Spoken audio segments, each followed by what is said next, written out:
bohong. Aku hanya memikirkan satu peraturan penting. Kenapa kau lakukan hari ini kalau kau bisa melakukannya besok? Hahaha. Few moments later.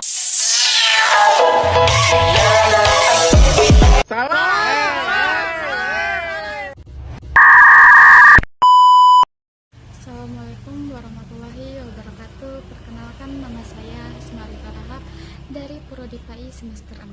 Nah, saya di sini akan menjelaskan beberapa soal yang mana salah satunya adalah cara menghitung bulan efektif. Nah, saya sekarang akan menjelaskan apa itu minggu tidak efektif. Minggu tidak efektif itu adalah yang dimana kegiatan pembelajaran tidak bisa berlangsung normal karena ada gangguan waktu atau kegiatan lainnya. Nah, sekarang minggu efektif. Minggu efektif adalah minggu yang benar-benar digunakan untuk kegiatan belajar mengajar secara langsung di kelas sesuai kalender akademik.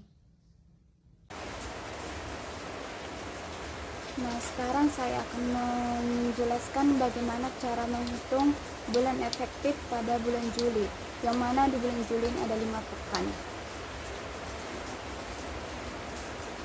Di hari pertama masuk sekolah adalah hari Senin, di tanggal 15. Karena di tanggal 1 sampai 13 ini masih awal tahun, masih libur.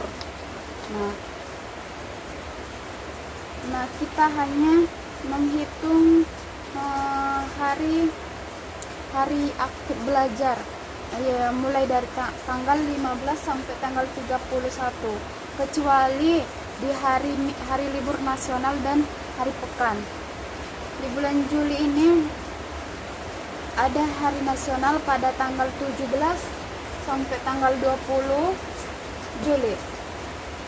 Nah, tentu saja di hari Sabtu dan Minggu juga tidak dihitung efektif. Lalu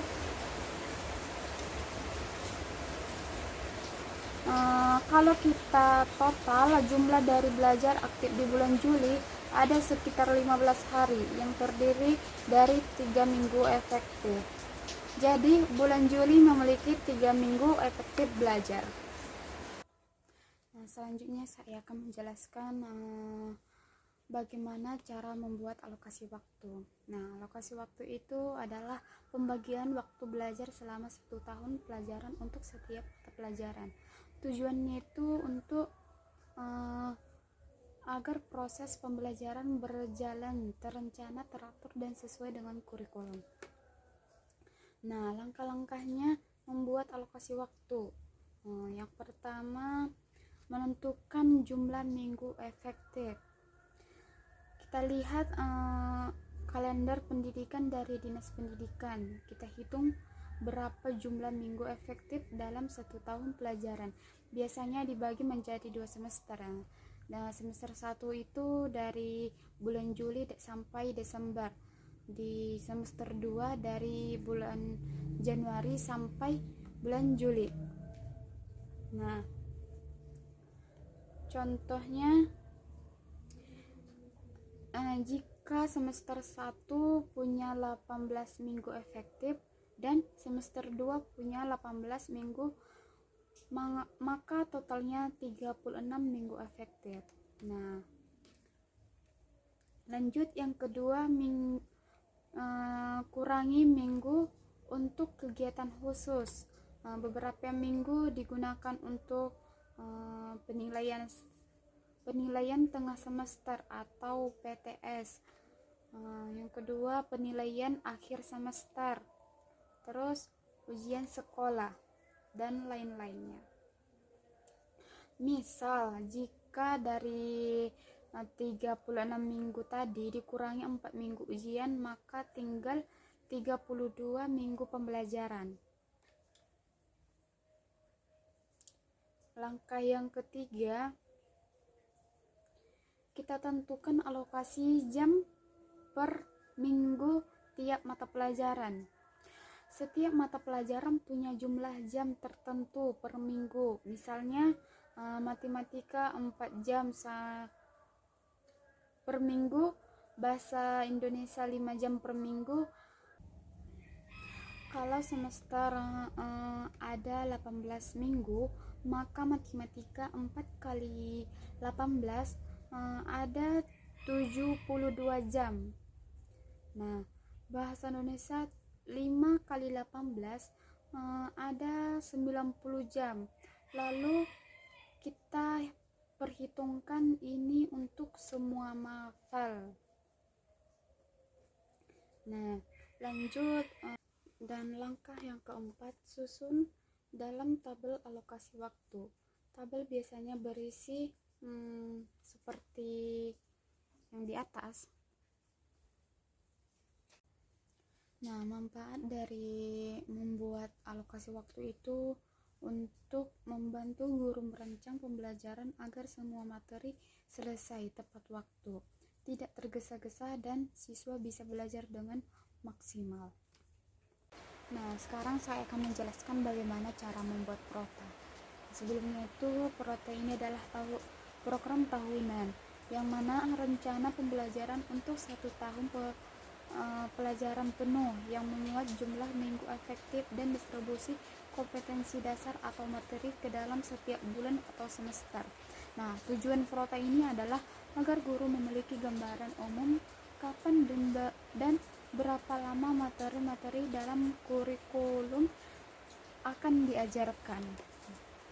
Nah, dalam membuat prota ini ada langkah-langkahnya. Yang pertama itu kita pahami dulu kalender pendidikan. Kita lihat kalender pendidikan dari Dinas Pendidikan setempat dan kita hitung jumlah minggu efektif per semester, minggu ujian, hari libur nasional dan khusus sekolah. Misal semester 1 18 minggu, semester 2 18 minggu juga.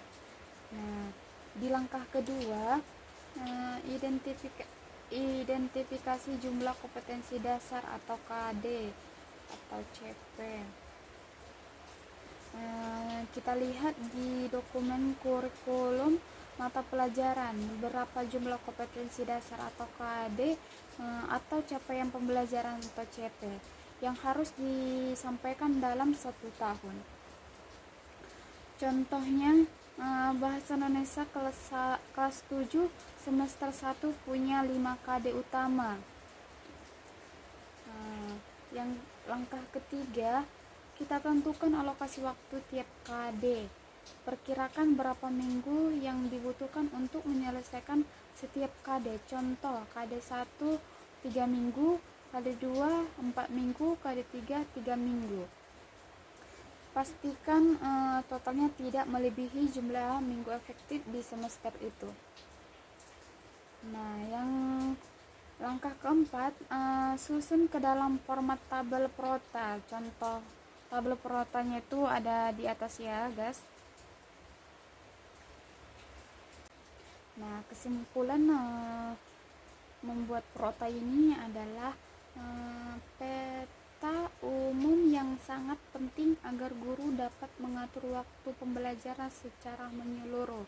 Dengan prota, guru dapat memastikan bahwa semua materi kurikulum bisa selesai dengan tertib selama 1 tahun pelajaran. Nah, sekarang saya akan menjelaskan bagaimana cara membuat prosem. Nah, sebelumnya prosem ini adalah program semester, yaitu rencana pembelajaran yang disusun oleh guru untuk 1 semester. Di dalamnya berisi rincian kompetensi dasar, materi, alokasi waktu, dan kegiatan pembelajaran. Nah, ada langkah-langkah cara membuat prosem. Yang pertama itu identifikasi identitas sekolah dan nama pelajaran. Yang pertama itu nama sekolah, tahun pelajaran, kelas atau semester, mata pelajaran, nama guru. Nah, langkah yang kedua, kita tentukan kompetensi dasar atau KD. Kita ambil dari kurikulum yang digunakan atau K13 atau Merdeka. Pilih semua KD yang harus diajarkan selama 1 semester. Nah, Yang ketiga, kita tentukan materi pokok atau materi. Kita sesuaikan dengan KD. Ambil dari buku, teks utama atau sumber belajar yang digunakan. Nah, langkah keempat, kita tentukan alokasi waktu. Kita hitung jumlah minggu efektif, misalnya 18 minggu dalam satu semester.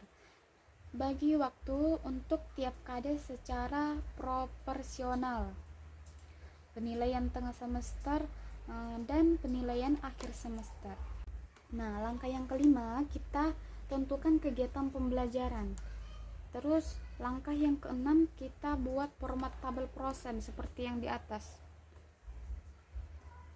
Nah, lanjut langkah yang ketujuh, kita periksa dan sesuaikan. Pastikan jumlah total jam pelajaran atau JP sesuai dengan alokasi waktu semester. Nah, kesimpulan membuat prota ini adalah peta umum yang sangat penting agar guru dapat mengatur waktu pembelajaran secara menyeluruh. Dengan prota, guru dapat memastikan bahwa semua materi kurikulum bisa selesai dengan tertib selama 1 tahun pelajaran. Nah, yang terakhir saya akan menjelaskan bagaimana menentukan KKM atau kriteria keputusan minimal. KKM ini adalah batas nilai terendah yang harus dicapai oleh siswa agar dinyatakan tuntas dalam menguasai kompetensi tertentu. Nah, ada beberapa langkah-langkah untuk menentukan KKM. Yang pertama itu kita tentukan aspek penilaian. Umumnya ada 3 aspek utama. Yang pertama, kompleksitas materi. Yang kedua, daya dukung. Yang ketiga, kemampuan rata-rata siswa. Langkah yang kedua, kita beri skor masing-masing aspek. Skor keterangannya itu 91 sampai 100 sangat baik, 76 sampai 90 baik, 60 sampai 75 cukup, dan yang keenam kurang.